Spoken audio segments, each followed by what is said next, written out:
Olá, pessoal. Sejam bem-vindos à disciplina de Gerenciamento de Projetos. Meu nome é Maurício, estamos na semana 7 e abordaremos como temática os riscos, tá?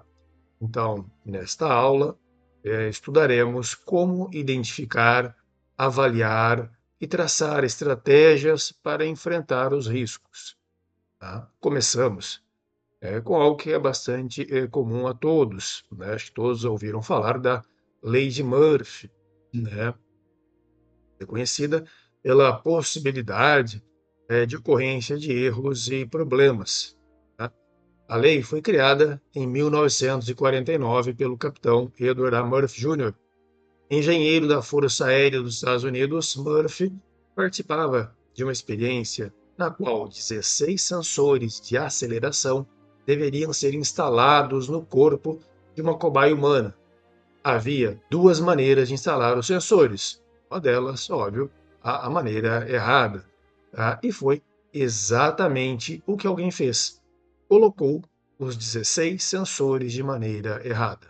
Murphy, então, formulou a lei em seu enunciado original. Tá? Se houver diferentes maneiras de fazer algo e uma delas produzir uma catástrofe, alguém a escolherá. Essa lei ficou popular com um enunciado resumido: se algo de errado tiver que acontecer, acontecerá. Então, essa lei ela traz, a possibilidade ou a probabilidade, da ocorrência de erros e problemas. Tá? Então, antes de iniciarmos, precisamos entender e definir o que é risco, né? O risco, então, ele é um evento ou condição incerta que, se ocorrer, pode ter um efeito positivo, uma oportunidade, tá? Ou um efeito negativo, ou seja, uma ameaça, tá? Aos objetivos de um projeto, tá? Como o escopo, o cronograma, o custo, a qualidade, né? Ou seja, o risco, ele é a probabilidade de ocorrência de um evento ou ação que afeta o projeto. Um erro, como previsto na lei de Murphy, é um risco. Tá? A probabilidade de erros é risco que afeta o projeto, seja positivamente ou negativamente. Os riscos podem afetar qualquer área do projeto, incluindo as pessoas, os processos, tecnologia, recursos. Tá? Riscos são diferentes de problemas. Tá? Problemas são eventos que já ocorreram ou que certamente ocorrerão e que devem ser resolvidos. Sabe-se quando um problema ocorrerá, se for esperado. Tá? Já os riscos são eventos que podem acontecer, mas não são garantidos. Também não se sabe quando um evento de risco ocorrerá. Tá?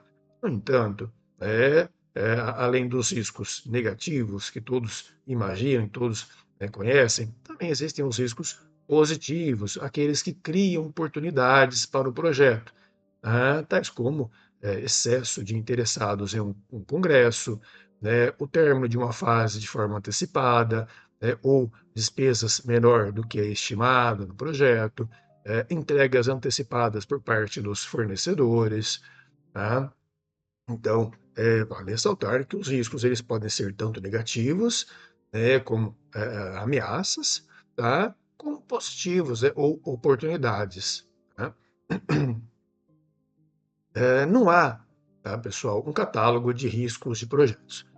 No entanto, o conhecimento de diversas áreas ajuda a pensar nos focos onde os riscos eles se originam. A seguir, ao longo desta aula, vamos apresentar uma proposta de classificação dos riscos, tá, na gestão de projetos. Essa proposta ela está, né, estruturada conforme as boas práticas do PMBOK, tá, o Project Management Body of Knowledge, o corpo de conhecimento em gerenciamento de projetos, que é um conjunto de práticas na gestão de projetos organizado pelo Instituto PMI, Project Management Institute, tá? E é considerado a base do conhecimento sobre gestão de projetos. Também na norma ISO 31000, né, Risk Management and Guidelines, ou Gestão de Riscos e Diretrizes, que é também uma norma internacional que fornece os princípios e as diretrizes para a gestão de riscos nas organizações. Tá? Vamos tratar, tá, primeiramente dos riscos negativos, tá? Dentre eles, aqueles relacionados a pessoas, riscos técnicos, riscos de gestão, riscos do ambiente físico, riscos organizacionais e os riscos externos. Tá? Iniciamos, então, pelos riscos relacionados a pessoas. Tá? Esses riscos eles são endógenos. O que significa isto? Tá? Eles originam-se internamente à equipe e estão diretamente ligados à competência, ao comportamento, à comunicação e à coesão do grupo de trabalho. Segundo PMBOK, representam uma das fontes mais críticas de incerteza organizacional, pois a performance, né, o desempenho da equipe, afeta simultaneamente escopo, tempo, custo e qualidade. O gerenciamento desse risco deve integrar-se aos processos de desenvolvimento de equipe, o Team Domain Performance, né, ou o de engajamento das partes interessadas, né, dos stakeholders performance domain, de modo que medidas preventivas sejam incorporadas desde o planejamento, né, dos recursos humanos. Tá? Apresento para vocês, então, uma tabela onde a primeira coluna eu trago algumas subcategorias dos riscos relacionados a pessoas, tá? E sua implicação no projeto. E na última coluna, algumas estratégias para mitigação desses riscos, tá? Então, primeiramente, um risco relacionado à qualificação insuficiente de pessoal. Então, quando a gente tem pessoal, né, qualificado de forma insuficiente, né, esse risco ele gera retrabalho. A implicação no projeto é de retrabalho. A implicação é de baixa produtividade e de erros técnicos. Tá? Qual é a forma de mitigar esse risco relacionado à qualificação insuficiente de pessoal? É o planejamento de capacitação contínua. É você estabelecer um planejamento de capacitação contínua dentro da empresa.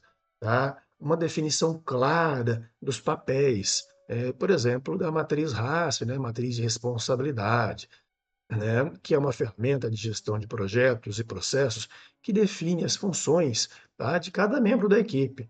A palavra RACE, significa, o R significa responsável, né, quem faz o trabalho, a autoridade ou o aprovador, né, quem aprova, quem autoriza o trabalho, o C, tá, de consultado, ou seja, quem dá o feedback e as informações relevantes para o trabalho, para o projeto, e o I é quem deve ser notificado e informado sobre o progresso e as decisões. Tá? Ah, Também pode-se utilizar como estratégia o recrutamento baseado em competências. Então, todas essas são estratégias, algumas estratégias, né, que podem ser utilizadas, né, para mitigar o risco de qualificação insuficiente, né, de pessoal, que, por sua vez, pode gerar retrabalho, pode gerar baixa produtividade, né, e erros técnicos no projeto. Tá? Outro risco é a quantidade insuficiente de pessoal. A quantidade insuficiente de pessoal, ele gera sobrecarga, pode gerar, né, ele impacta, né, no projeto, ele implica em sobrecarga de trabalho, atrasos e queda na qualidade. Tá? Para mitigar, né, a quantidade insuficiente de pessoal, né, pode-se utilizar como estratégia, né, o planejamento de capacidade, tá? Resource Level ou Resource Loading. O Resource Level, tá? Ele é o quê? É uma técnica de gerenciamento de projetos que ajusta os prazos das tarefas para equilibrar a carga de trabalho, de recursos, né, tais como mão de obra e equipamento, evitando sobrecarga, tá? Ou a falta, né, dos recursos. O objetivo é criar um cronograma realista, manter a equipe produtiva e consistente, tá? E, se necessário, né, alterar, né, o prazo total, do projeto, tá? Ou resource loading, né, que refere-se à alocação de tarefas e recursos disponíveis em um cronograma de projeto, garantindo que as atividades sejam atribuídas de forma eficiente. Essa alocação ela pode ser expressa como uma porcentagem, tá? Onde o total de horas de trabalho atribuídas a um recurso, por exemplo, um funcionário, é dividida, tá, pelo total de horas que esse recurso tem disponível para realizar o trabalho. O objetivo é gerenciar a carga de trabalho para evitar a sobrecarga ou a subutilização de recursos, tá? Como, por exemplo, distribuir tarefas ao longo, né, de uma semana de trabalho. Tá? Você pode ter também baixo nível de motivação de pessoal, da equipe, baixo nível de comprometimento do pessoal e da equipe. Então, o risco de baixo nível de motivação, baixo nível de comprometimento, ele implica, ele afeta a moral, né, das pessoas da equipe, afeta o engajamento das pessoas e o clima da equipe. Tá? Uma forma de mitigar pode-se utilizar ações de reconhecimento, tá? Liderança situacional, comunicação transparente e gestão participativa, para que as pessoas elas se sintam parte integrante da equipe, tá? Para que elas se sintam ouvidas, né? Para que elas se sintam também tomadoras de decisão, importantes no papel, né, de tomada de decisão. Tá? Um outro risco é a desatenção ou interpretação incorreta de informações. Tá? Isso implica em erro de execução, falha de comunicação no projeto. Né? Pode-se tentar mitigar a desatenção ou a interpretação incorreta de informações por parte das pessoas, das equipes, né? Padronizando documentos, ou seja, criando documentos padronizados, uma documentação padronizada, né? Instruções de trabalho, procedimento de operação, né?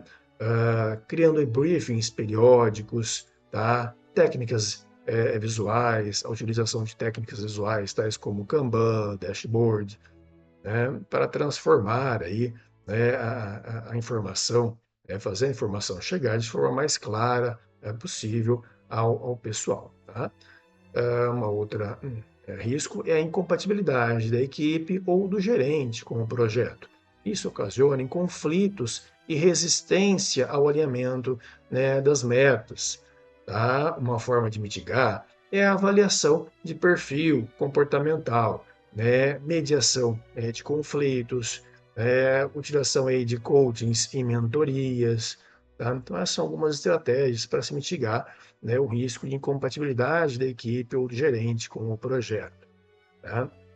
Dificuldade de trabalhar em equipe, então dificuldade das pessoas, do pessoal, em trabalhar em equipe.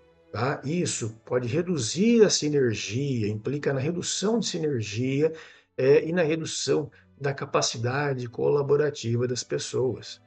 Tá? Como mitigar esse risco? Treinamento em soft skills, reuniões de integração, aplicação de metodologias ágeis, como delimitem, né, reuniões diárias de integração da equipe. Tá? Então, essas são estratégias, né, algumas estratégias para se mitigar a dificuldade de trabalho em equipe das pessoas, tá? O risco. O risco de desvio do planejado por parte da equipe.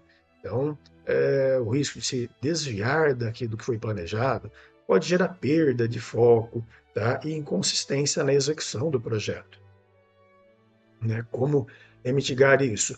Através de um controle integrado de mudanças, revisões periódicas de escopo, tá? Definição de métricas de desempenho. Tá? Então, aí você tem os KPIs e os OKRs, né?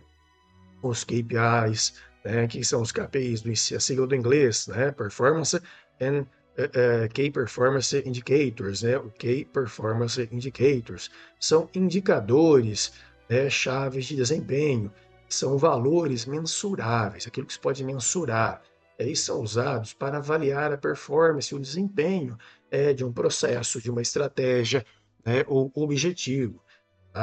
Esses valores, né, eles fornecem uma visão quantitativa, né, algo numérico que se pode medir, tá, de quão efetivamente uma empresa está alcançando suas metas, permitindo que os gestores possam tomar aí decisões informadas, baseadas em dados, em fatos, tá, para melhorar o desempenho e atingir, né, os resultados desejados.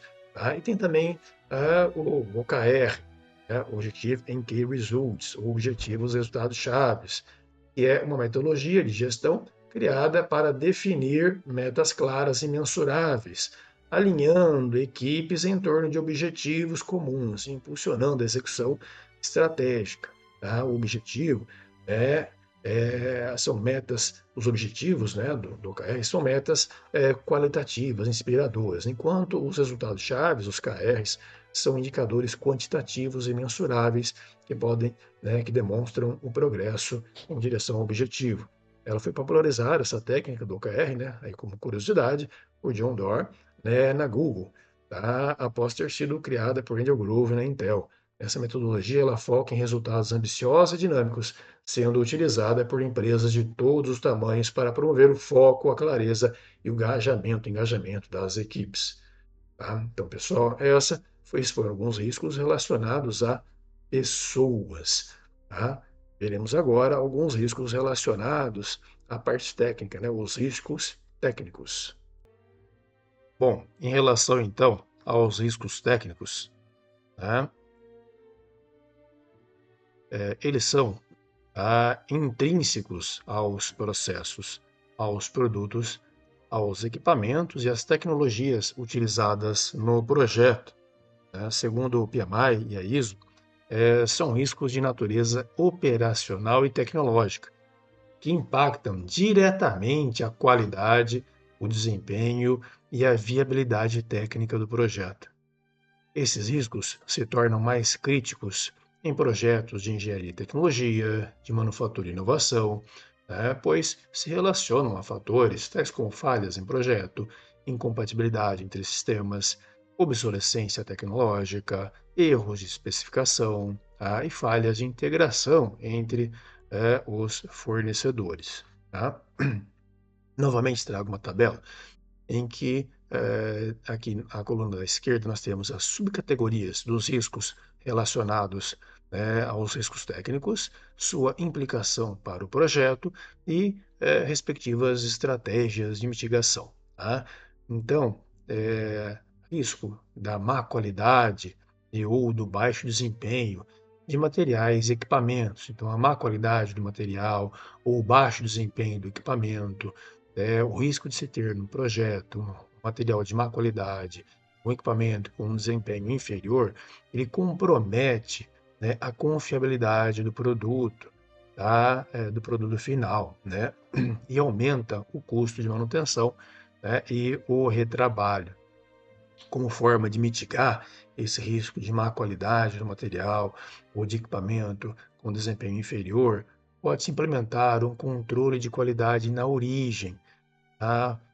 Homologar, né, os fornecedores, ou usar técnicas como o FEMEA, né, a análise de modos e efeitos de falha, o inglês do inglês, né, o Failure Mode and Defect Analysis, né, que é uma ferramenta sistemática e proativa usada para identificar e classificar falhas potenciais em um processo, em um produto ou em um serviço, tá? A fim de prevenir que elas ocorram e mitigar os seus efeitos. Esta metodologia ela busca entender os modos de falha, suas causas e consequências, permitindo, deste modo, a criação de planos de ação para a melhoria contínua, tá? E para garantir que a segurança e a qualidade do projeto sejam atingidas, tá?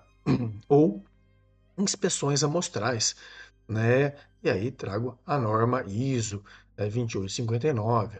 É uma norma internacional que oferece método estatisticamente confiável para o controle da qualidade, permitindo que empresas evitem inspecionar cada unidade de um lote, o que tornaria o processo inviável, infactível, né, e altamente custoso. Então essa ferramenta ela bastante, ela traz bastante economia para o controle e qualidade, do processo. Especificação mal formulada ou incorreta, ou seja, um erro por parte do cliente. Isso gera incompatibilidade técnica, tá? E retrabalho na fase de execução. E como mitigar isso?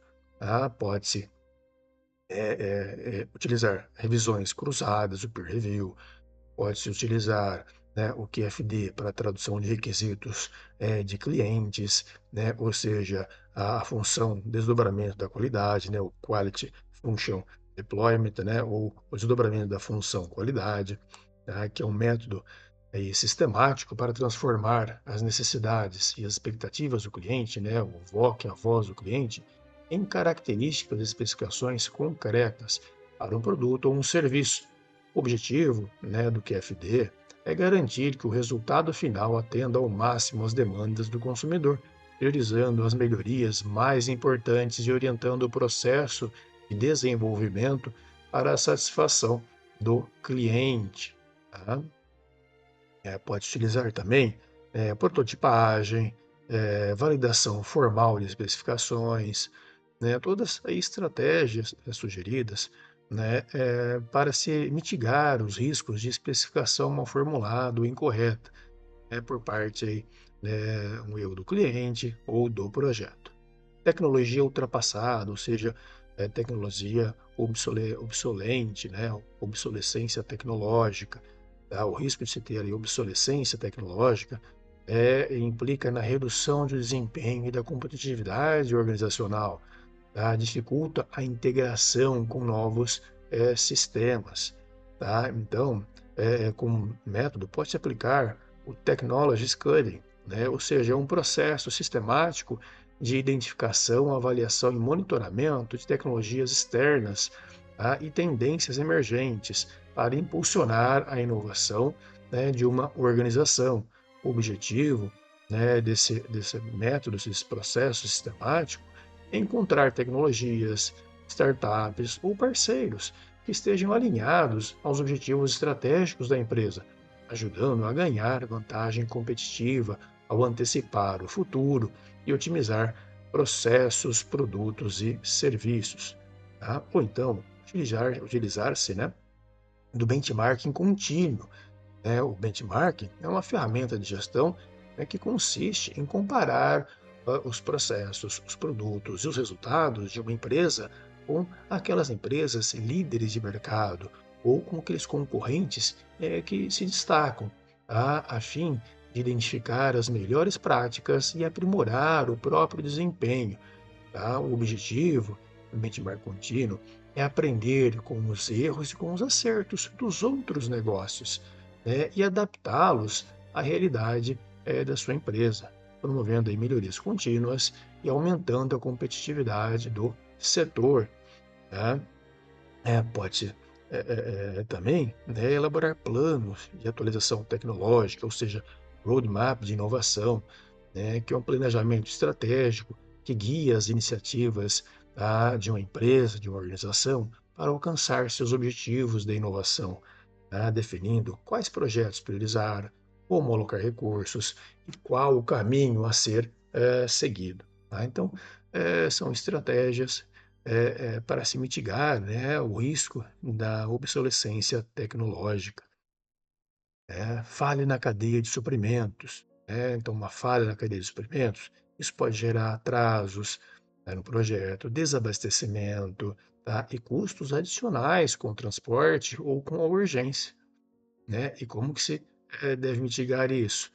Adotar, o Supply Chain Risk Management, ou seja, gerenciamento de risco da cadeia de suprimentos, tá? Diversificar fornecedores, prever estoques de segurança e cláusulas contratuais de contingência.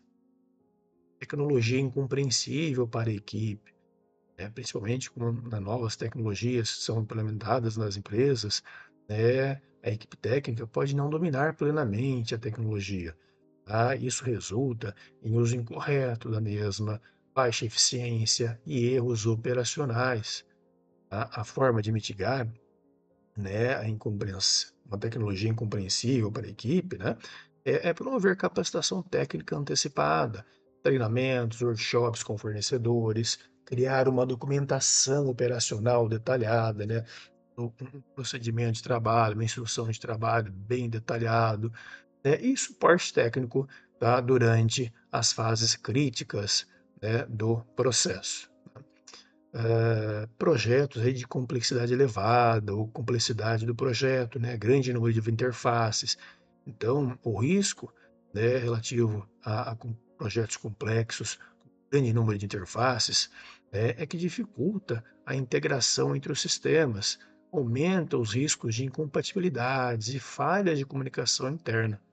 Então, como mitigar isso? Né? Aplicar o System Engineering Approach, né? Ou seja, uma metodologia multidisciplinar para a criação de sistemas complexos, gerenciando todo o ciclo de vida, desde a concepção até a descontinuação, né? Isso envolve a definição das necessidades das partes interessadas, a documentação de requisitos, o projeto e a integração de componentes e a verificação do funcionamento final do sistema conforme o esperado, equilibrando restrições, custos e cronograma.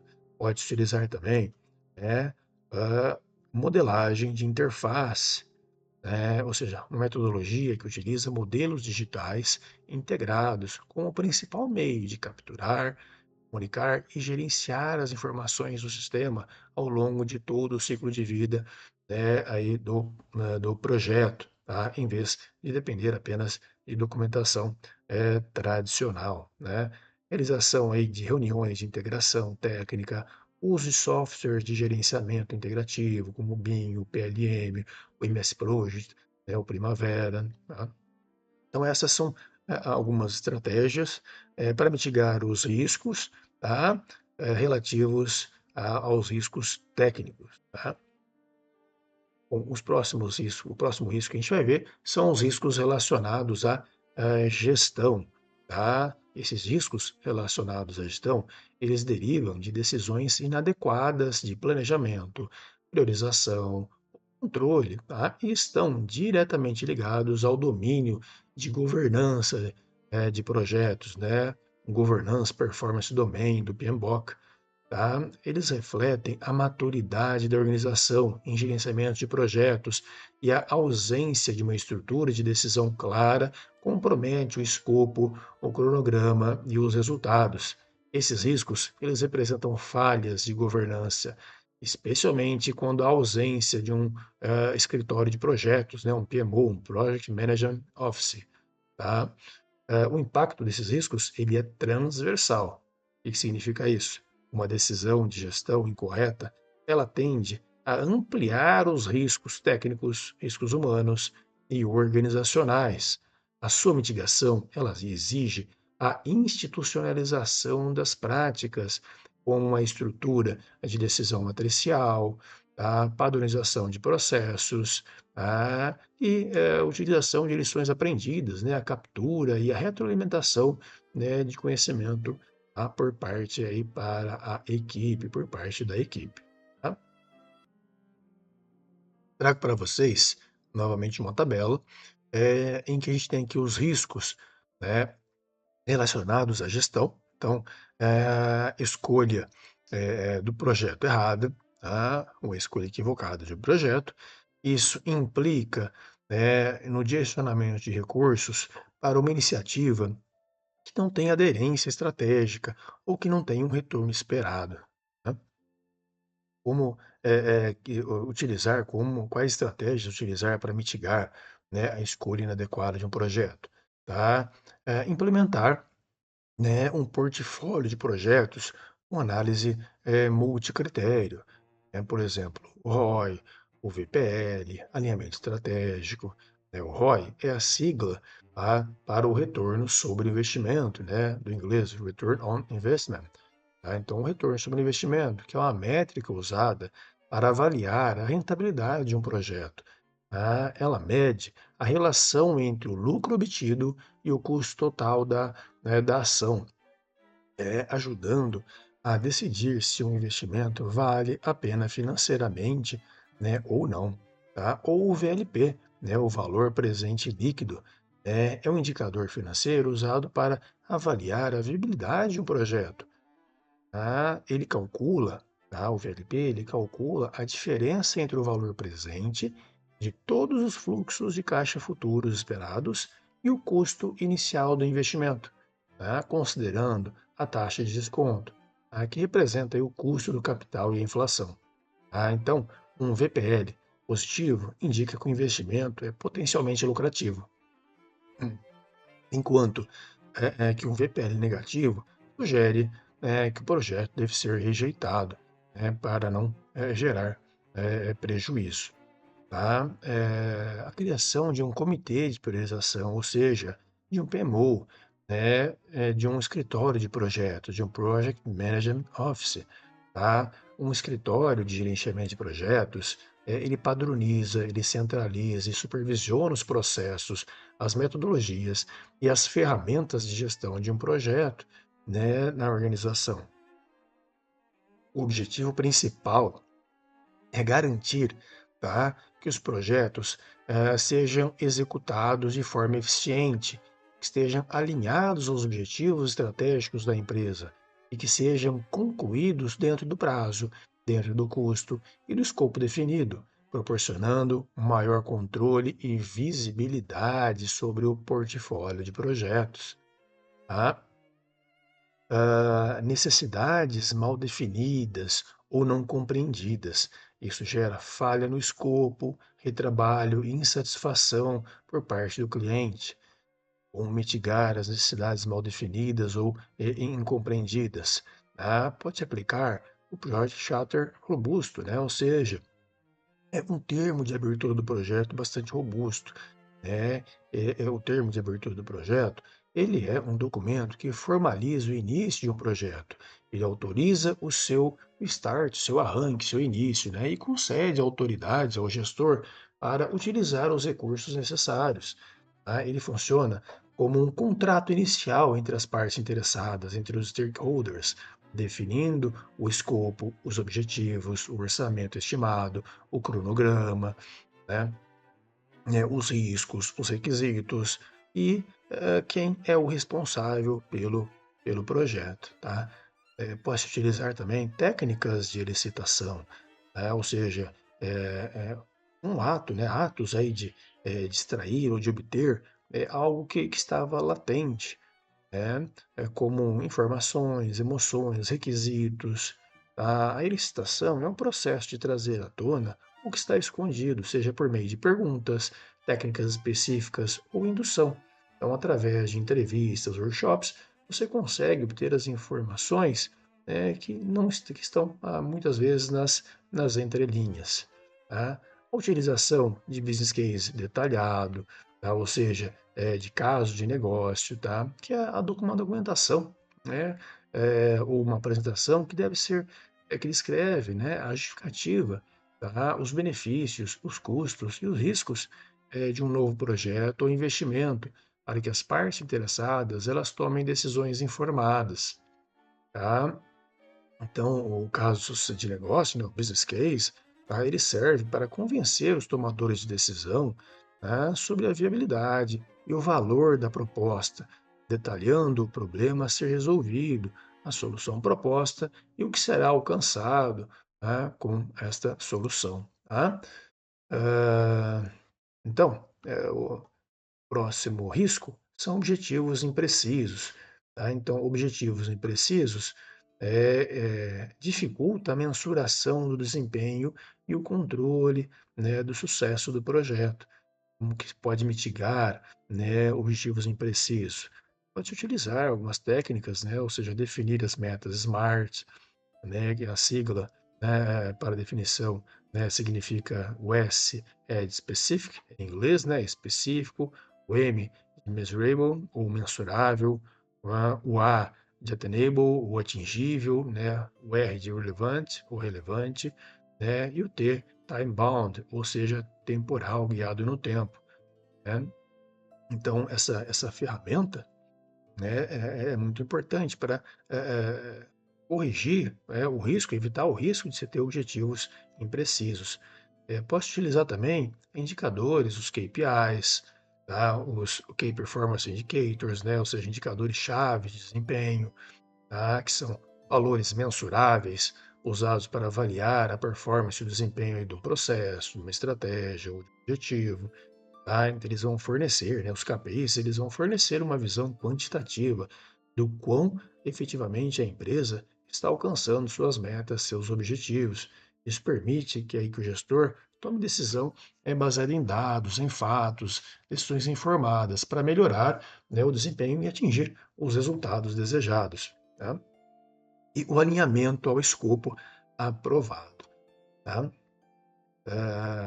Um outro risco relativo à gestão é a incoerência entre os entregáveis e o problema real, né? Isso implica, no projeto, o projeto perde a relevância prática, tá? Entregando resultados que não têm valor.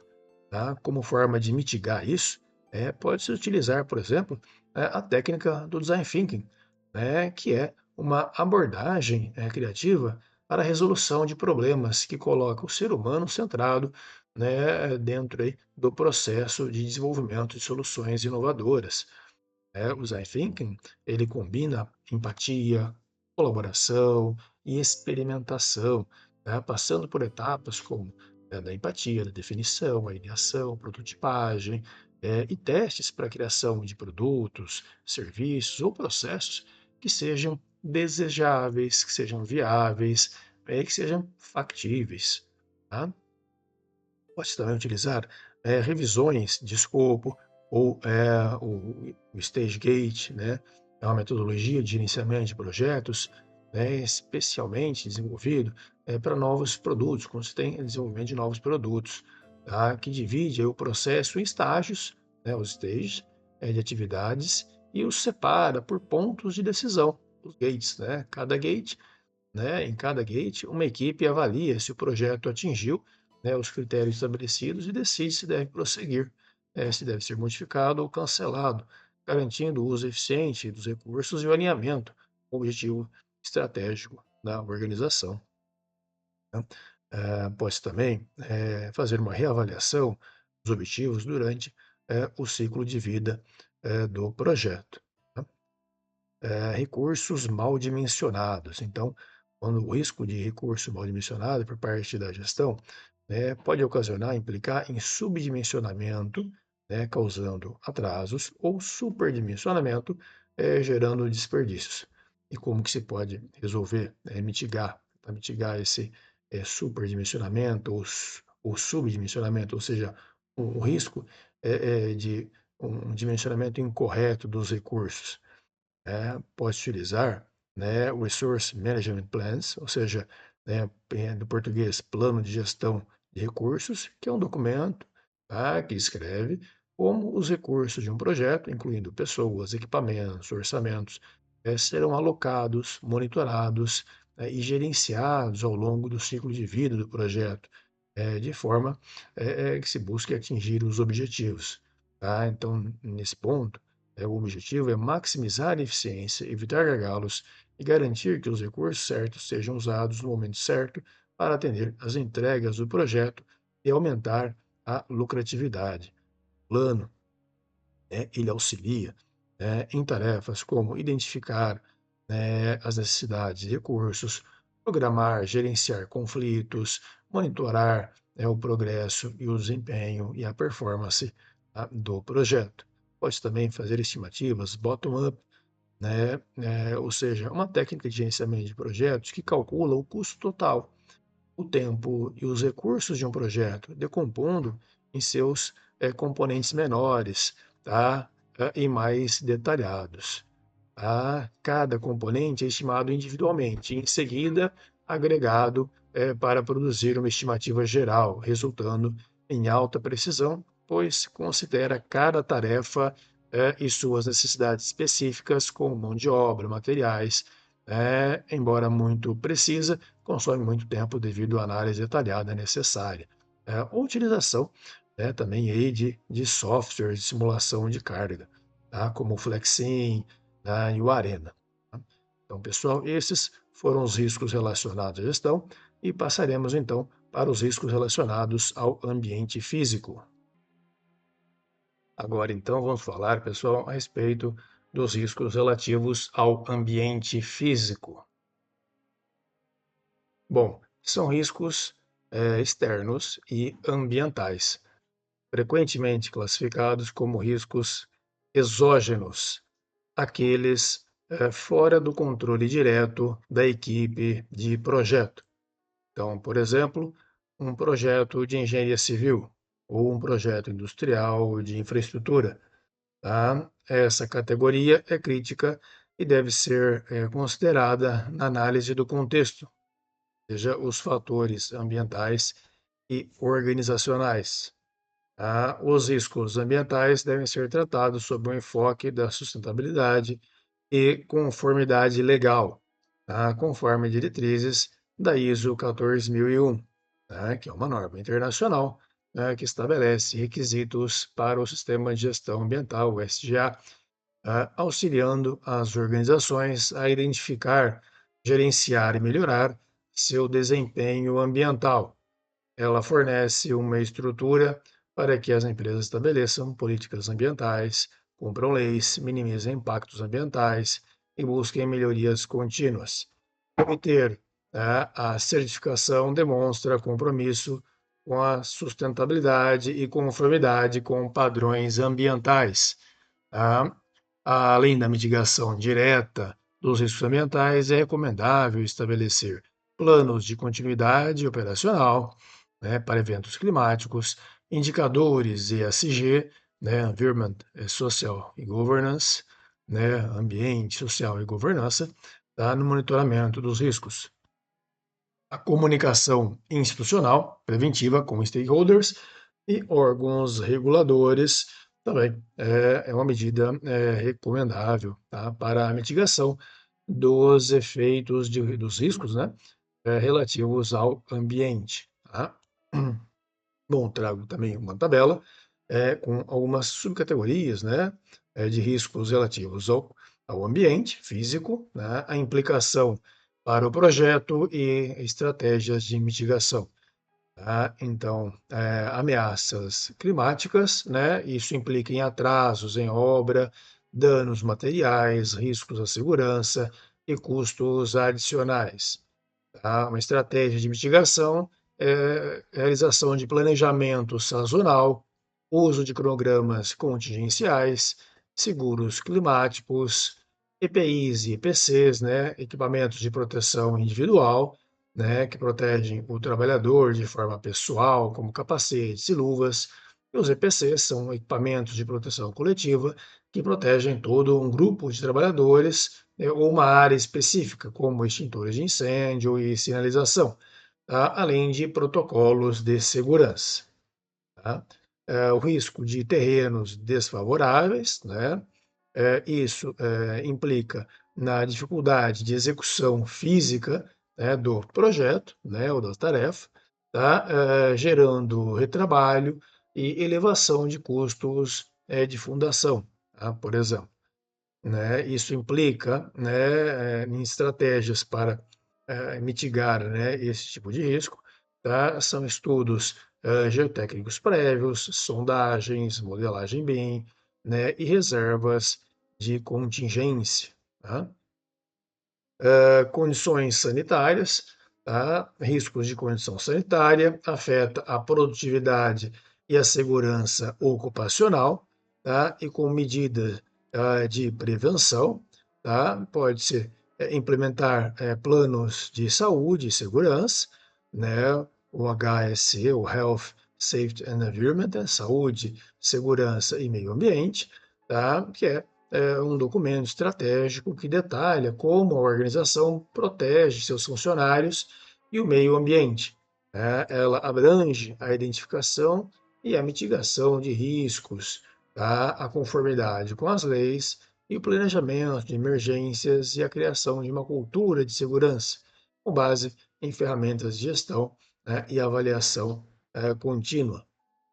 Danos ao ambiente, né, risco de dano ao ambiente, né, isso pode gerar sanções legais para a empresa, para a organização, né, e danos à imagem institucional, né, para estratégias de mitigação de danos ambientais, né, são estudos de impacto ambiental, né, o EI é o RIMA, né, o EIA, que é o estudo de impacto ambiental, e o RIMA, né, que é o relatório de impacto ambiental, busca por licenciamento, gestão de resíduos, e mitigação ambiental contínua. Então, esses foram os riscos relativos ao meio ambiente. Passamos agora para os riscos organizacionais, tá? Os riscos organizacionais são estruturais e culturais, tá? Relacionados à forma como a organização apoia ou não a execução de projetos, tá? Constitui, então, uma das causas mais comuns de fracasso, né? Mais comuns aí de fracassos estratégicos, tá? Mesmo em projetos tecnicamente bem conduzidos. O PMBOK ele determina esse conjunto de riscos como organizacional safety factors, fatores de sistemas organizacional, fatores do sistema organizacional, tá? Destacando que a cultura e a maturidade em gestão de projetos são determinantes para o sucesso. Os riscos organizacionais referem-se, né, representam falhas culturais, tá? Políticas e sistemas, tá? Exigindo a intervenção, né, da governança e da liderança, tá? Os riscos organizacionais, eles devem ser tratados não como eventos isolados, tá? Mas como condições permanentes de risco estrutural, tá? Um exemplo em categoria de riscos, né, risco organizacional, uma cultura organizacional desfavorável. Então, para um risco aí de uma cultura organizacional desfavorável, que implica a resistência a mudanças, tá, na falta de engajamento, né, e em conflitos interdepartamentais, tá? Como que se pode mitigar, né, uma cultura organizacional desfavorável, né, através de programas de mudança organizacional, ou o Change, né, Management, tá? Que é a gestão de mudanças. É uma disciplina que orienta a mudanças organizacionais e é focada nas pessoas, né, como nas tecnologias novas, em processos ou estruturas, implementando abordagens sistêmicas que preparam, que apoiam e capacitam os indivíduos e as equipes a adotar e abraçar com sucesso essas transições. O objetivo, né, da gestão de mudanças é maximizar os benefícios da mudança, minimizando a resistência, tá? A disrupção, né, e as altas taxas de fracasso que são frequentemente associadas a transformações organizacionais, tá? Ah, além, né, do change management, da gestão, né, da mudança, né, como estratégia, a comunicação interna estruturada de forma adequada, é clara e objetiva, uma comunicação interna, né, envolvendo desde o chão de fábrica até a alta direção. Bom, como riscos organizacionais, projetos sem prioridade institucional, né? Quando o risco é de ter um projeto que não tenha prioridade institucional, isso gera falta de recursos, gera atrasos e perda de apoio, né, do executivo, tá? Formas de mitigar a falta de prioridade institucional para o projeto o alinhamento estratégico via Project Portfolio Management, né? Ou seja, gestão de portfólio de projetos, né? Que é uma prática, né, estratégica de selecionar, priorizar e supervisionar projetos para garantir que estejam alinhados aos objetivos de negócios de uma organização e maximizem o seu valor, tá? O Project Portfolio Management fornece uma visão centralizada e de alto nível de todos os projetos e programas, permitindo que a liderança entenda a alocação de recursos, gerencie os riscos e tome decisões de investimento baseadas em dados, tá, que apoiem os objetivos de longo prazo, da organização, em vez de se concentrar, em tarefas individuais do projeto, tá? E definição clara dos patrocinadores formais. Bom, riscos relativos à falta de colaboração entre as áreas funcionais. Isso implica na criação de barreiras departamentais e perda de sinergia entre os setores. Tá? Uma forma de mitigar é a criação de uma matriz, uma estrutura matricial de responsabilidade, o RACE, como a gente comentou há pouco nessa aula, tá? Uma matriz de responsabilidade de RACE, de forma que você possa definir muito claramente quem é o responsável, tá? Quem faz o seu trabalho, né? Quem é a autoridade ou aprovador que aprova o trabalho, quem são os consultados, quem que tem que dar o feedback, informações relevantes, e quem tem que ser informado, tá, do progresso do projeto e das decisões. Tá? Pode-se realizar também reuniões de integração, tá, e incentivos colaborativos. Bom, o risco de um histórico de projetos mal-sucedidos, tá? Então, muitas vezes a organização tem projetos mal-sucedidos, tá? Um histórico aí de projetos mal-sucedidos. Isso implica a desconfiança, da equipe, das pessoas e na aversão a novos investimentos, né? Como que a gente pode mitigar isso? Implantando, né, o Lessons Learned Database. Né? O que que é isso? É um banco de dados de lições aprendidas. Tá? É um repositório centralizado para que a equipe de projetos e organizações capturem, documentem e compartilhem o conhecimento adquirido com o sucesso e com fracassos passados, tá? Em vez de repetir os erros, as equipes podem se basear em experiências passadas, tá? Otimizar processos e tomar decisões mais informadas, tá? Sobre projetos futuros. Tá? Pode-se também, utilizar aqui o rebranding interno, né? Ou seja, fazer uma gestão, né? De projetos, né? De forma estratégica, para atualizar, criar uma atualização da identidade, da empresa, em relação aos projetos, né? Você pode variar, isso varia de uma pequena atualização, tá, até uma reformulação completa, né, envolvendo novos nomes, logotipos, mensagens, posicionamento de mercado, tá? Os principais componentes da gestão de projetos incluem aí o planejamento, a coordenação com as partes interessadas, a implementação de mudanças, né, em todos os aspectos da marca, desde o design visual, o marketing, até treinamentos internos e verificações legais. Né? Um rebranding bem-sucedido é um projeto abrangente que requer planejamento, execução, alinhamento interno cuidadoso para atingir seus objetivos estratégicos, tá? E divulgação, de resultados parciais bem-sucedidos.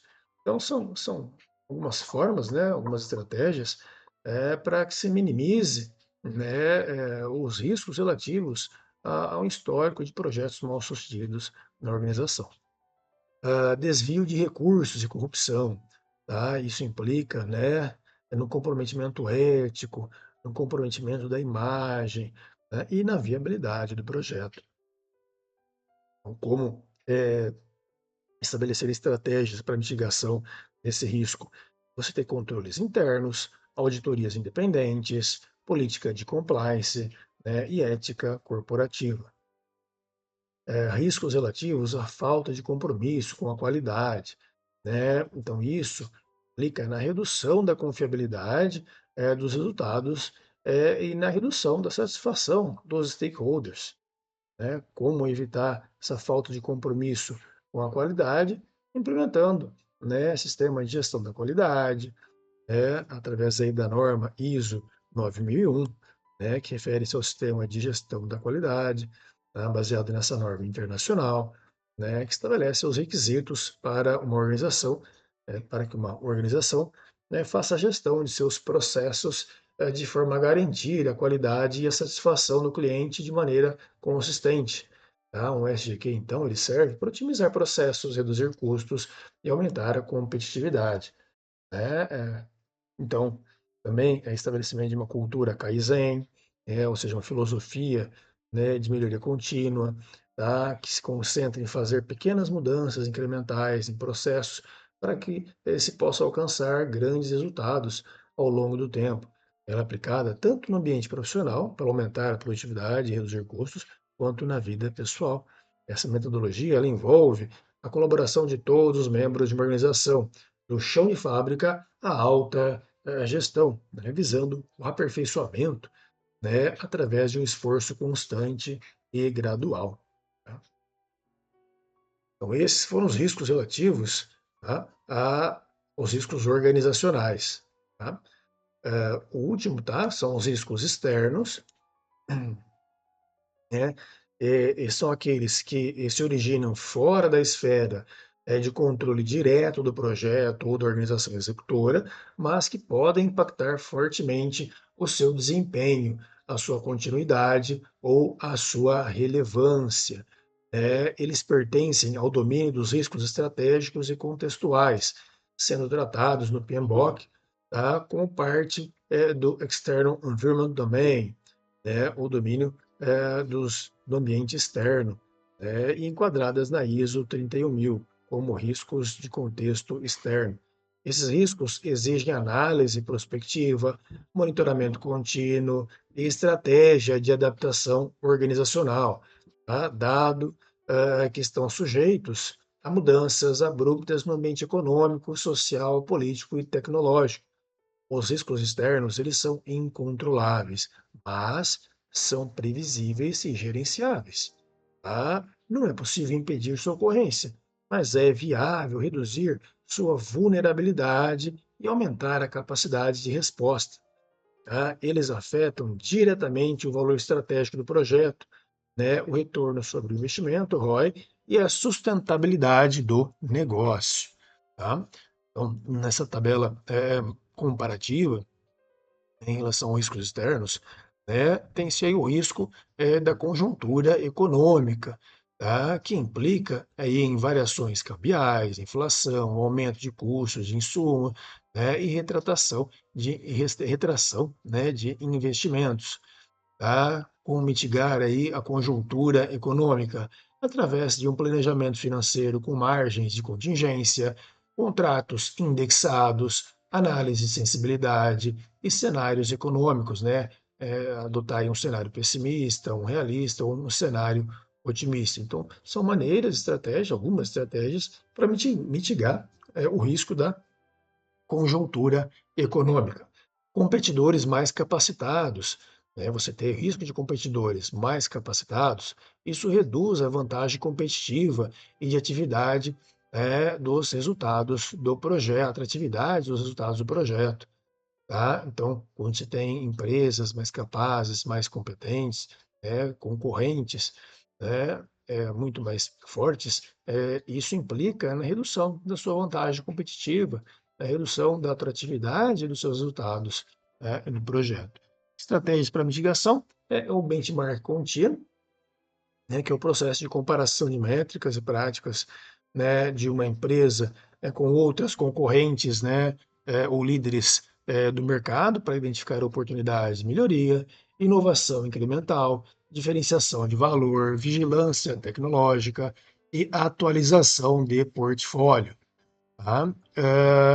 Stakeholders hostis, né? Você ter risco de stakeholders hostis, implicando na resistência política, social ou institucional, que impede ou retarda a execução do projeto. Então, uma maneira de uma estratégia, né, para mitigar esse risco quando se tem stakeholders, né, risco de stakeholders hostis, é, elaborar um plano de engajamento e comunicação entre as partes interessadas, fazer a gestão das expectativas, um mapeamento de poder, e influência, ou seja, montar aí uma matriz né, de stakeholders, que é uma ferramenta de gestão que classifica as partes interessadas em um projeto ou um negócio com base em critérios como o poder, como interesse, influência. Essa matriz, geralmente numa grade 2x2, ela ajuda a priorizar o engajamento e a comunicação, permitindo que as organizações desenvolvam estratégias personalizadas para cada grupo. Stakeholders com alto poder e interesse, por exemplo, exigem maior atenção e comunicação direta. Você tem, então, ambiente regulatório desfavorável. Isso implica em alterações legais, exigências ambientais, fiscais ou setoriais, que acabam por inviabilizar os cronogramas, né, o cronograma, gerando aí um aumento de custo do projeto. A estratégia para mitigar é fazer um acompanhamento regulatório contínuo, né, ter uma consultoria jurídica preventiva, né, e realizar um planejamento de compliance e licenciamento. Fornecedores insuficientes ou incompetentes, né? Você tem aí poucos fornecedores e fornecedores ruins. Isso gera interrupção na cadeia de suprimento, gera baixa qualidade, né, e atrasos na entrega. É uma maneira de prevenir, né, de mitigar o risco aí com fornecedores insuficientes e maus fornecedores, tá? É fazer uma avaliação técnica prévia dos fornecedores, né, um due diligence, né, ou uma diligência prévia, né, que trata-se, na verdade, de um processo de investigação detalhada de uma empresa, ou investidor ou parceiro, antes de firmar um acordo comercial. Então, o objetivo, da diligência prévia é verificar a saúde financeira, a legal, operacional e de mercado, para identificar potenciais riscos ou oportunidades, do fornecedor, né? Isso ajuda a tomar uma decisão informada, né, sobre a transação. Esse processo ele pode envolver auditorias, análise de contrato, verificação de obrigações legais e ambientais, tá, e avaliação da gestão. Um contrato de desempenho, né, ou um acordo, né, de serviço, né, um acordo de nível de serviço, um SLA, Hour Level Service, né, um acordo de nível de serviço, tá? Que é um contrato que define as métricas de qualidade do serviço, como o tempo de resposta, disponibilidade, para se garantir aí as expectativas do cliente, né, e do fornecedor, elas estejam bastante claras e alinhadas. O SLA estabelece parâmetros mensuráveis de desempenho, definindo responsabilidades, monitoria e cumprimento, tá?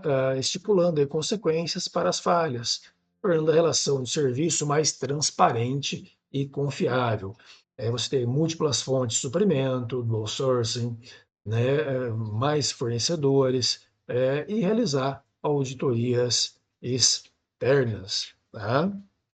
O dual sourcing, então você tem fonte dupla de fornecimento, né, em português. Tá? Ele refere-se à estratégia de usar dois ou mais fornecedores, né, distintos, para um mesmo componente, como matéria-prima ou um serviço. O objetivo principal do dual sourcing, é que você possa aí mitigar os riscos associados à dependência de uma única fonte, garantindo a continuidade do fornecimento e aumentando a resiliência da cadeia de suprimentos. Tá? Comportamento do cliente, riscos relativos ao comportamento do cliente. Isso gera mudanças, pode implicar em mudanças na demanda, nas preferências ou na percepção de valor do produto. Tá? Estratégias para mitigar pode se realizar em pesquisas de mercado periódica, design centrado no usuário, tá? Prototipagem e flexibilidade de escopo, né? Ou seja, gestão adaptativa. Tá? Mercado consumidor, o público-alvo em transformação, né? Que eu acho que é o que mais tem, né, na atualidade, o mercado consumidor em transição, um público-alvo que está em constante transformação. Isso implica uma obsolescência rápida dos produtos e serviços, né, fornecidos e a perda da relevância comercial. Tá? Então, como mitigar essa transformação? né, fazendo um planejamento estratégico dinâmico, não estático, tá, com a adoção de práticas ágeis, utilização do Scrum, né, do Kanban, tá, que são métodos ágeis de gestão, né? O Scrum é uma metodologia ágil de gerenciamento de projetos que usa um conjunto de reuniões, ferramentas e papéis para ajudar as equipes, né, a se auto-organizarem e a entregarem valor de forma incremental e interativa. O Scrum ele é baseado nos pilares de transparência, inspeção, adaptação, né, dividindo grandes projetos em ciclos curtos de trabalho, chamados os sprints, né, para lidar com a mudança e a complexidade, tá, de forma mais eficiente. Já o Kanban é um método de gestão visual do fluxo de trabalho, né, que utiliza cartões em um quadro para apresentar e representar as tarefas, originando no Japão como sinalização, Kanban, né, sinalização, ela permite que as equipes visualizem o processo de forma bastante clara e objetiva, limitem o trabalho em andamento, identifiquem os gargalos para aumentar a eficiência, né? E análise de tendências, né? O Pestel, a matriz SWOT, ou análise de grande quantidade de dados, né? A utilização aí de Big Data Analytics, né? Então, todos esses, né, são riscos externos, tá? E com isso, então, pessoal, a gente terminou um breve estudo, né, uma breve classificação dos tipos de riscos. Então, agora a gente sabe, né, o que é risco, onde eles podem ocorrer. Vamos fazer a análise, né, vamos partir para a análise dos riscos. Tá? Então, a análise dos riscos, ela procura determinar o efeito que os riscos terão sobre o projeto. Essa análise nessa análise, né, se consideram a probabilidade de ocorrência e o impacto dos riscos sobre o projeto. Então, a gente coloca aí um gráfico, né, no eixo X, o impacto, no eixo Y, a probabilidade de ocorrência, né? E aí a gente classifica, então, né, a probabilidade de ocorrência, né, assim como o impacto, né, ela é avaliada por meio de uma escala com 3 pontos, alto, médio e baixo, conforme é ilustrado aqui, né, no gráfico. Tá? Então, a gente pode ter riscos, tá, do tipo pups, né, ou riscos filhotes, onde tem baixo impacto, ó, aqui no eixo X, né, o impacto, baixo impacto e alta probabilidade, né? Ou riscos do tipo Tiger, alto impacto e alta probabilidade de ocorrência. Riscos do tipo, né, alligators ou jacarés, onde você tem um alto impacto do risco, mas ele tem uma baixa probabilidade de ocorrência. E riscos, né, do tipo kittens, né?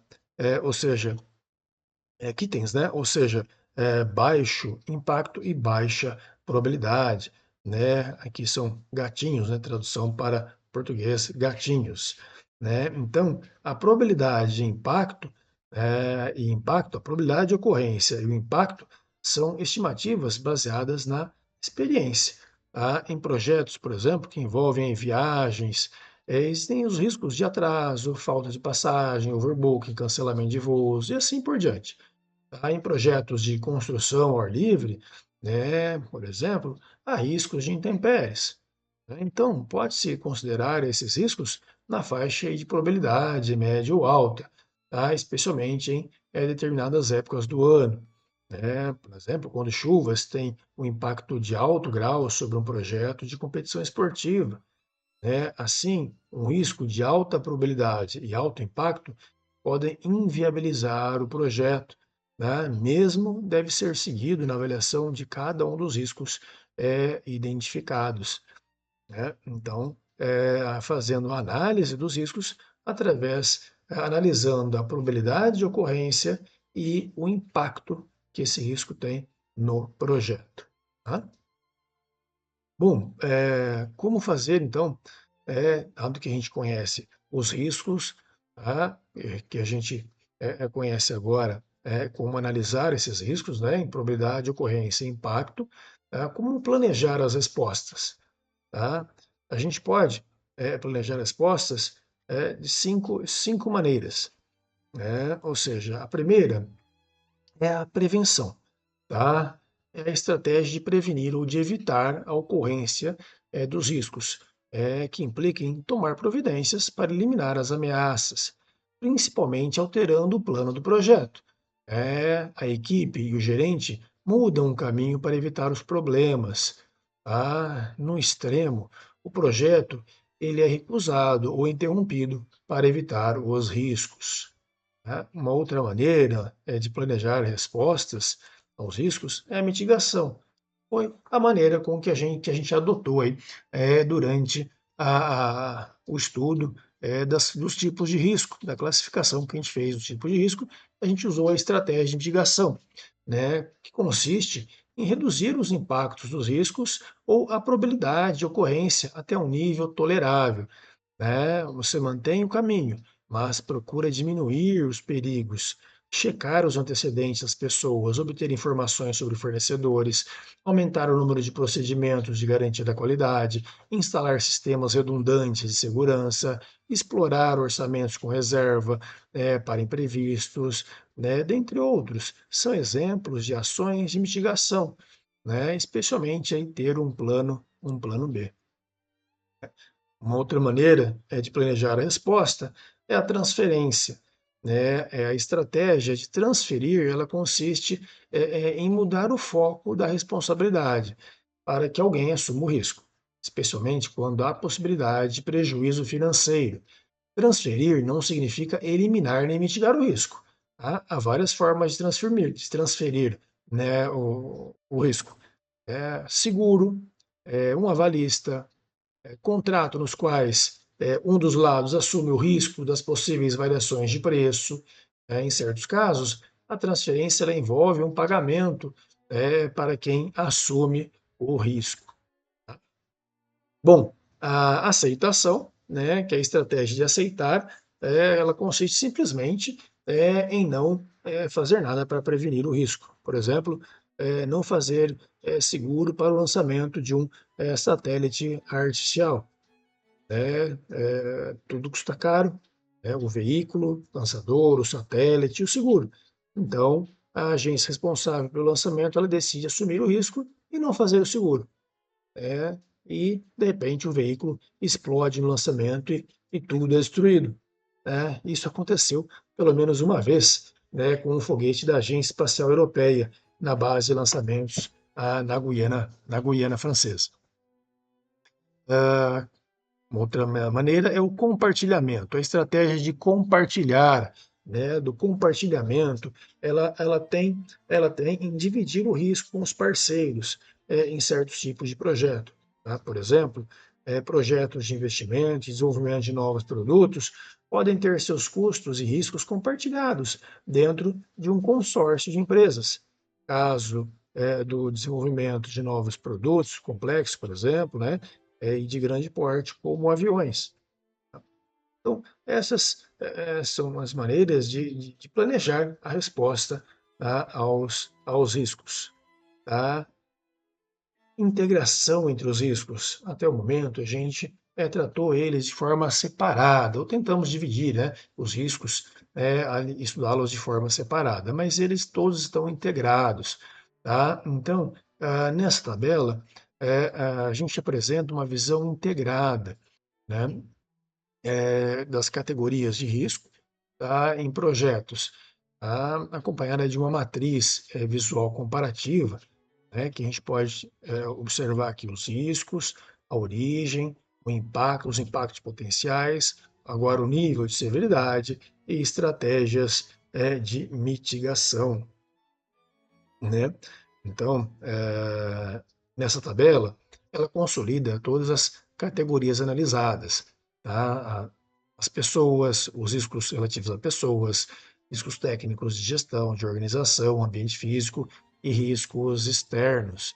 Tá? Essa estrutura foi concebida segundo os princípios da ISO 31000, né, de gestão de riscos, e do PMBOK, tá? Com foco na origem dos riscos, né, nos impactos potenciais, no nível de severidade, tá? E em principais estratégias de mitigação. Tá? Então, isso, né, nos diz muito sobre a interdependência dos riscos. né? Nenhuma categoria atua de forma isolada, tá? Um erro de gestão pode potencializar riscos técnicos, uma falha organizacional pode agravar riscos humanos, tá? E um evento externo pode desencadear desajustes em todas as demais áreas. Assim, a gestão deve ser integrada, preventiva e adaptativa. Então, podemos observar nessa tabela né, eh, a integração de todos os tipos ou categorias de riscos, né, resumindo tudo que a gente viu até então, ou seja, riscos relacionados a pessoas, a principal origem interna, né, equipe e liderança. Os impactos potenciais são os erros humanos, retrabalho, baixa produtividade, falha de comunicação e perda de motivação. O nível de severidade do risco é elevado, é alto. Né? Estratégias de mitigação, né, conforme PMBOK e a ISO 31000, né, é plano de capacitação contínua, gestão do clima e engajamento, liderança situacional e comunicação assertiva, matriz RACI e feedback estruturado. Risco técnico, origem interna, processos, tecnologias, suprimentos, impactos, né, falhas de equipamento, baixa qualidade, incompatibilidades, complexidade técnica e obsolescência, nível de severidade é alto, estratégias, FMEA, controle da qualidade e validação técnica, gestão de configuração e integração de sistemas, treinamento técnico e suporte contínuo, redundância de fornecedores. Riscos relativos à gestão são internos, planejamento e tomada de decisão, né, impacto, né, potenciais impactos no escopo, em escopo mal definido, cronogramas inconsistentes, uso ineficiente de recursos e desalinhamento estratégico, nível de severidade, o médio alto, estratégias, elaboração e construção de um PMO, né, de um escritório de projetos ativos para a padronização de processos, utilização de business cases, definição de metas SMART, revisão de escopo, stage gate e controle integrado das mudanças. Riscos organizacionais, têm origem interna na cultura e estrutura institucional. Impactos potenciais, a falta de apoio da alta gestão, resistência à mudança, corrupção, baixa priorização de projetos, nível de severidade alto, estratégias de mitigação, fortalecer a governança, através de um escritório, né, da gestão, na verdade, de um portfólio de projetos, um programa de compliance, auditoria ética, comunicação institucional e gestão de stakeholders externos, mapeamento da maturidade organizacional.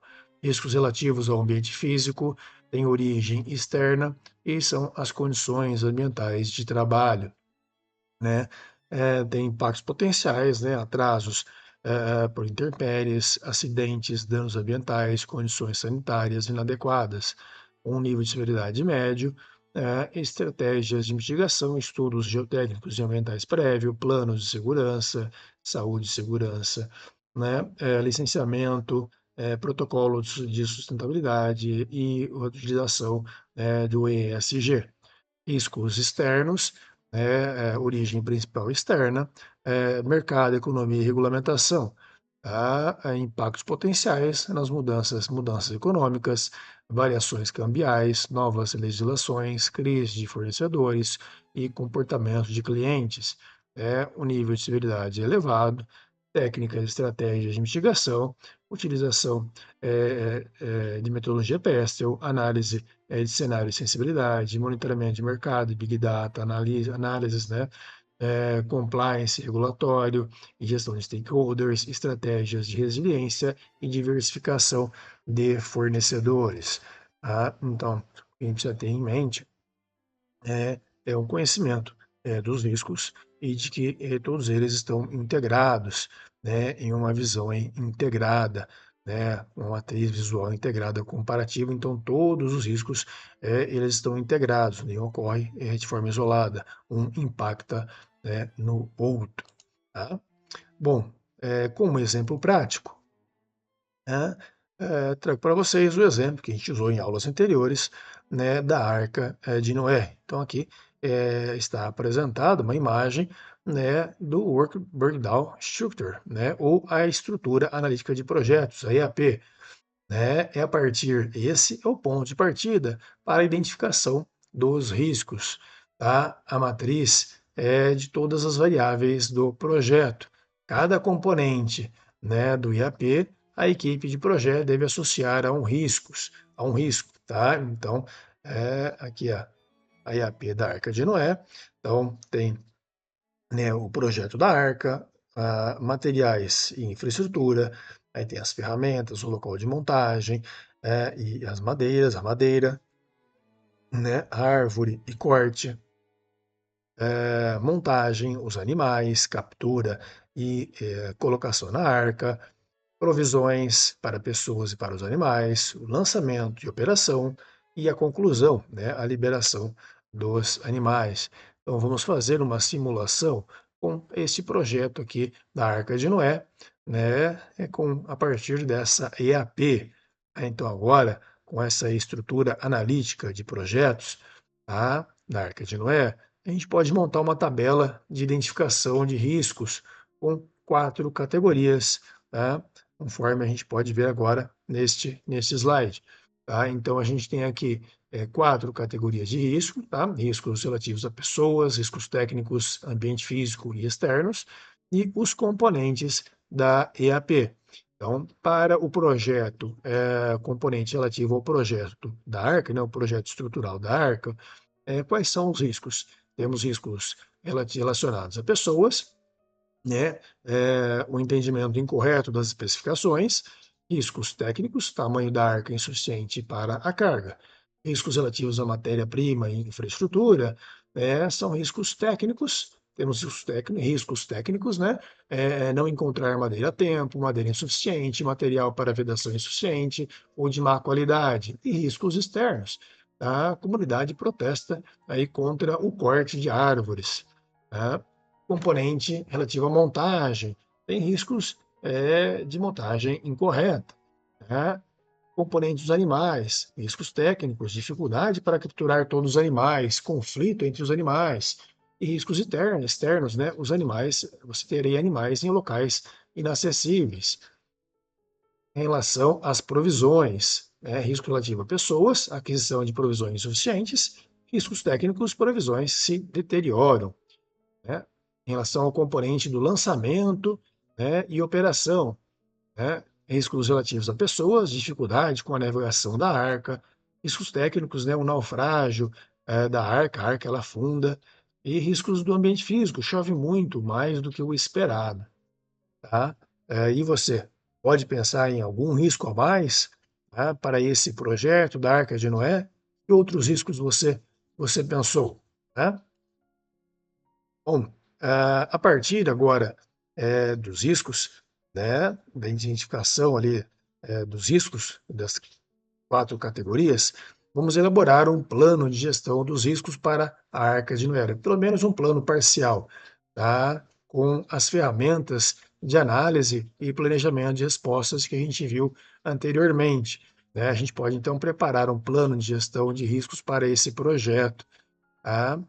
Propomos um formato básico aqui, tá? Que pode ser modificado com uma equipe de projeto bem entender, né? É uma versão diferente do projeto da Arca, como a gente viu anteriormente, né? Então, eu tenho na primeira coluna aqui os riscos, depois a classificação dos riscos, as respostas, né? Ou as ações específicas e um plano B, o plano de contingência.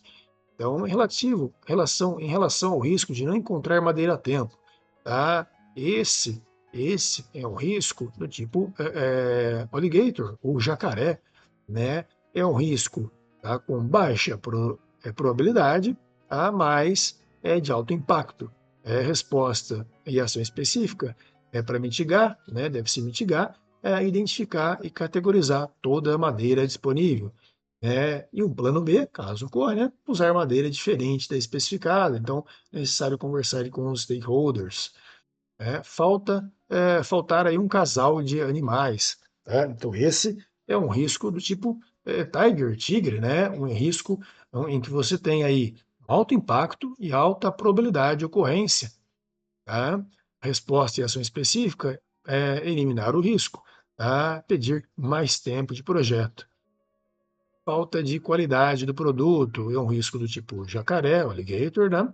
Onde você tem um impacto elevado, mas uma baixa probabilidade de ocorrência. Resposta e ação específica, resposta é eliminar, tá? E fazer um controle e garantia da qualidade, né? O plano B é duplicar a produção de alguns componentes. Tá? Naufrágio, risco de naufrágio, é um risco pouco provável, mas de alto impacto, né? A resposta é eliminar. Tá? Chover muito, mais do que o prometido, tá? A probabilidade é baixa, não é elevada, mas o impacto é elevado. Então, a resposta a esse risco é mitigar. Tá? O plano B é duplicar os suprimentos. Suprimentos insuficientes, esse é um risco e de alto impacto e alta probabilidade, um risco do tipo tigre, tiger, né? A resposta é mitigar, tá? Elaborar um plano B, né? Duplicar os suprimentos. A arca, ela parar em um lugar diferente, né? É um risco aqui tem um risco gatinho, ou seja, um risco de baixo impacto e baixa probabilidade. Então, a resposta é aceitar esse risco, tá? Bom, agora vamos abordar, né, finalmente, os riscos positivos ou as oportunidades, né? Quais são, né, as diferenças entre riscos positivos e negativos no gerenciamento de projeto, né? Para distingui-los, a gente pode chamar os riscos positivos de oportunidades, tá? E os riscos de negativos de ameaças. Exemplo de risco positivo, tá? Uma possível mudança, né, futura na política que possa beneficiar o seu projeto, uma tecnologia em desenvolvimento que vai economizar tempo se for lançada, né, uma concessão que você solicitou e está esperando para saber se foi aprovada, uma solicitação de recursos, materiais, ferramentas ou treinamentos adicionais que tornarão o seu projeto mais eficiente, se fornecidos, né? Excesso de interessados em um congresso, término antecipado de uma das fases, né, conforme programado, despesas menor do que a estimada, entrega antecipada de fornecedores. Então, todos esses aí são exemplos de riscos positivos. De forma geral, há quatro maneiras principais de responder aos riscos positivos, né, na gestão de projetos, tá? Explorar, ou seja, você explora o risco positivo, significa agir para aumentar a probabilidade de ocorrência. Se há perspectiva de financiamento adicional para o projeto, acompanhar e defender o pleito ajuda a explorar o risco positivo, ou seja, a oportunidade. Compartilhar significa trabalhar com pessoas de fora do projeto que poderiam se beneficiar para explorar o risco positivo, né? Se outras equipes puderem se beneficiar de uma nova tecnologia, convide-as, né, para parcerias. Tá? Ampliar, né? Ampliar significa tentar aumentar a oportunidade ou os resultados positivos, né? Se você está buscando apoio financeiro, pode explorar diferentes fontes para tentar aumentar o valor total potencialmente disponível. E aceitar significa não fazer nada e esperar o evento ocorrer naturalmente, né? Algumas recomendações para lidar com os riscos positivos. Trabalhe com a equipe para debater e identificar esses eventos positivos potenciais, ajudarão você no projeto. Avalie cada risco, incluindo a probabilidade de acontecer e seu impacto potencial. Organize um cadastro ou um registro de todos os riscos positivos para poder rastreá-los. Avalie a tolerância da equipe ao risco. Qual é a disposição para assumir ativamente, em vez de apenas aceitar os riscos? Anote em seu registro quais riscos serão explorados, compartilhados, aprimorados e aceitos. Defina planos de ação e atribua responsabilidades pelo monitoramento ou tratamento de cada risco. Identifique os sinais de que um evento de risco positivo está prestes a ocorrer. Monitore continuamente o status do risco, tá? E o plano de ação para enfrentá-lo. Atualize o plano conforme necessário, né? De uma forma resumida, tá? Os riscos são eventos prováveis que afetam o projeto, de forma negativa ou positiva, diferentemente de problemas, que são eventos que ocorrem ou que certamente ocorrerão. A gestão de riscos, ela envolve a definição, a avaliação e o planejamento das respostas aos riscos. Os riscos, eles são avaliados por meio de critérios de probabilidade de ocorrência e grau de impacto sobre o projeto. Quanto mais alta a probabilidade de ocorrência ou impacto, mais grave e severo é o risco. O planejamento das respostas aos riscos, ela envolve 4 estratégias. Você pode aceitar, pode mitigar, transferir, ou prevenir. A estratégia que a gente adotou nos exemplos ao longo dessa aula foram todos de mitigação do risco. Riscos positivos são oportunidades e favorecem o projeto. O planejamento de respostas aos riscos positivos envolve 4 estratégias. Você pode explorar, você pode ampliar, compartilhar ou simplesmente aceitar. Tá? A gestão eficaz de riscos, pessoal, em projetos, ela exige uma visão sistêmica e multidimensional, na qual cada categoria é tratada como parte de um ecossistema integrado de incertezas.